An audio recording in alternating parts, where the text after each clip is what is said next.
Hi, I'm Laura and this is my dad David, and today on our green craft video we're going to be showing you how to make plant labels.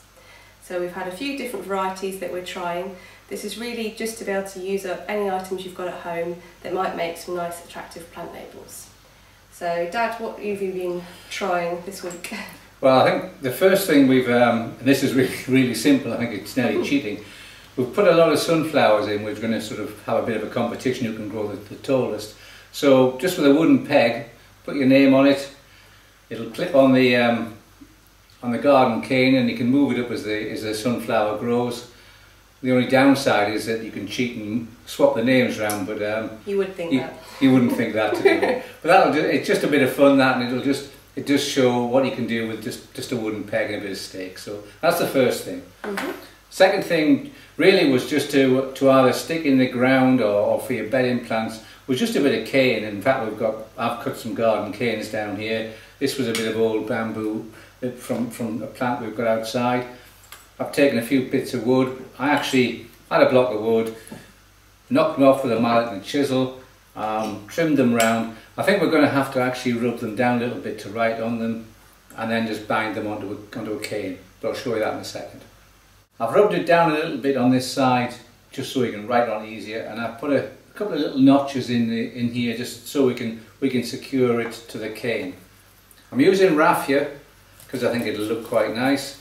I've put 3 or 4 turns around the cane and then just going from notch to notch, and it just takes a bit to get it started.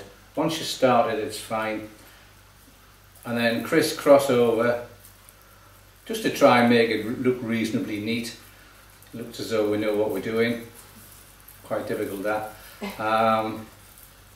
And then we'll tie it off at the back, just nice and tight.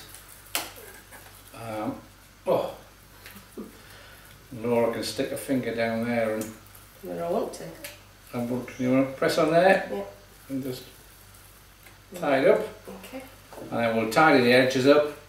Then we can write on there whatever, sunflowers, green beans, whatever. Trevor. And then we can. I think we might try and put a coat of varnish on just so that the ink doesn't run. Yeah. And that's as simple as you can get. You can be fancy, you can round the edges, you can do whatever you like, but it's just an idea to start with. Yeah. To finish off then, we've got it tied up. It's pretty tight. Rubbed it down. Laura will write on whatever. Let's say I'm going to use a biro just because I think we've tested before, and obviously if you're using anything that's water-based, it is going to run. So it seemed to work well with the pegs, and you can get something a bit finer to use your biro, and then Dad's got some Danish oil that we'll just rub them down with, which should be able to keep it nice and waterproof. I think, as Laura says, I've got some Danish oil which happen to be in the garage. Any varnish will do, just a coat on the stick just to make sure it doesn't run. I've actually got some actual lorry sticks here, but I'd have to wade through an awful lot of lorries to cover all these sticks off. Any excuse. But I might try later on. So we'll just varnish this up, write it up and show you in a second. I've actually taken a bit of the Danish oil, got it on a cloth, and I've just wiped it on. And it'll just give it a bit more protection as it rains and, well, as my sprinkler works later on in the year. So we'll go and put that out in the garden, and there you are, we've got a nice sign. And it's quite clear, and it's nice to see it made it your own. The only thing I would say was you shouldn't really be doing this in the kitchen, or in our case in the conservatory. Certainly if you go and spill the oil on the table, you might get into a bit of bother. So we've just been outside and put our labels up in the garden. I've taken some photos along with an update on the tomatoes, so all of that will be on the blog along with the video.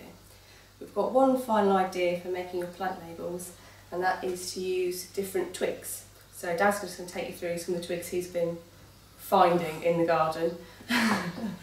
I think this is probably a good example of what not to do. It's actually a bit of fig branch, but I cut it off because it keeps banging my head when I'm mowing the lawn. But as you might be able to see on the video, the sap here is very soft, and there's no way you could write on that. So I've actually found a bit of cherry and just carefully cut it down and whittled it away, so we've managed to expose all the hardwood, taking all the bark off. And we'll write on there another coat of varnish and put that in the ground, and I'm sure that'll be very nice. Okay, so I hope you've enjoyed today's video. Don't forget to, you want to say it? I can't remember.